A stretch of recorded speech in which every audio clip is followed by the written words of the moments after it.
You're watching Extras from the Extension on Eagle Community Television. This show is brought to you by Carico Implement. Hi, I'm Linda Beech, the Ellis County Extension Agent for Family and Consumer Sciences, and this is Extras from Extension on Eagle Community TV. One ritual of spring for many people is planting a garden. And planting flowers is great, but at my house, I like to plant vegetables. So, you spend the early spring months flipping through the seed catalogs, dreaming about what that garden could look like. And maybe you take the graph paper out and draw the garden sketch of what this might look like. And you get out there in the early spring, plant those wonderful vegetables with dreams of being able to enjoy fresh produce at the end of the summer and then for preserved produce for the rest of the winter time. But it takes a lot of steps to get from this package of seeds to this jar of green beans. We better explore some of those. Of course, we need rain, we need fertilizer, we need sunshine, and a few other things. One of the things that has to happen before I can get those garden green beans into a jar is that I've got to know some of the basics of home food preservation to be able to do this properly and to do it safely. A recent outbreak of botulism at a church potluck supper in Ohio is another reminder that we can't take home food preservation lightly. We've got to follow the rules to be able to have a product that's safe. In that tragic incident, improperly home canned potatoes in a potluck potato salad sickened 22 people, one of whom died. And so home canning at its most proper way gives us great, delicious, high quality and wholesome food. But if we don't pay attention to the details, this can be risky. It can even be life-threatening. So what do we need to know to get those green beans into a jar in a way that I can safely enjoy them with my family and friends later? There are two kinds of home food preservation processes. One is just a large kettle filled with boiling water, and that's for anything that is high in acid. That's fruits, pickles, sweet spreads, some tomato products, and especially if we're doing tomatoes, we've got to think about adding extra acid to safely process them in boiling water. For vegetables, meats, poultry, seafood, or combination foods like home canned chili or soup, we have got to use a pressure canner.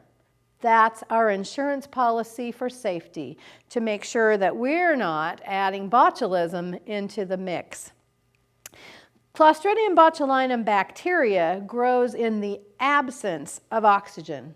So inside a sealed jar, if it's still alive after the canning process, it can grow and thrive and create lots of toxins in its environment as it lives in this sealed jar.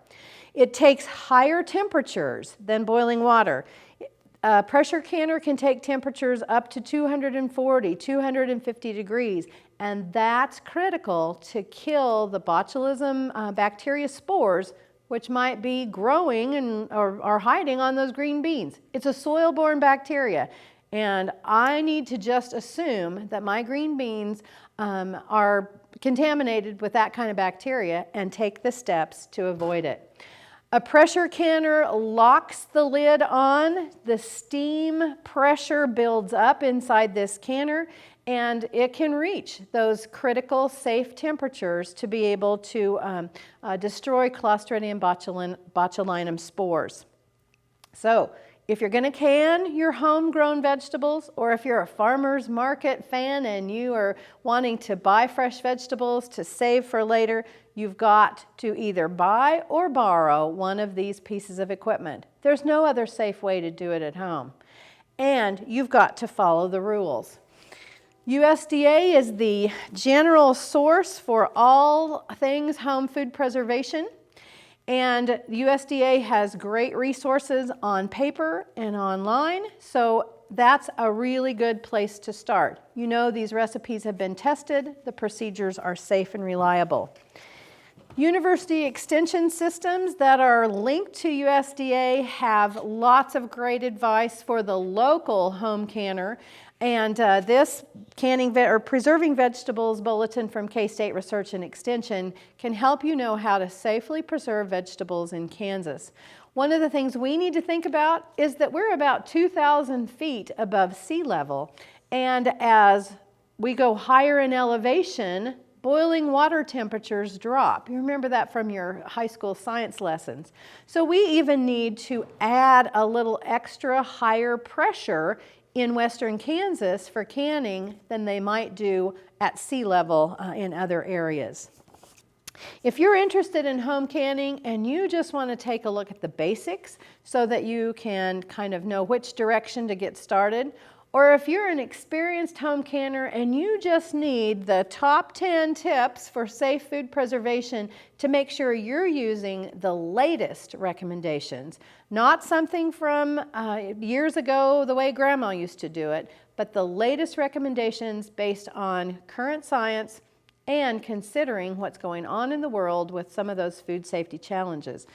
K-State has 10 tips for safe home canned food, and this can be really helpful to you. There's nothing better than a home canned jar of green beans on a cold winter night. Garden green beans grown in my own backyard.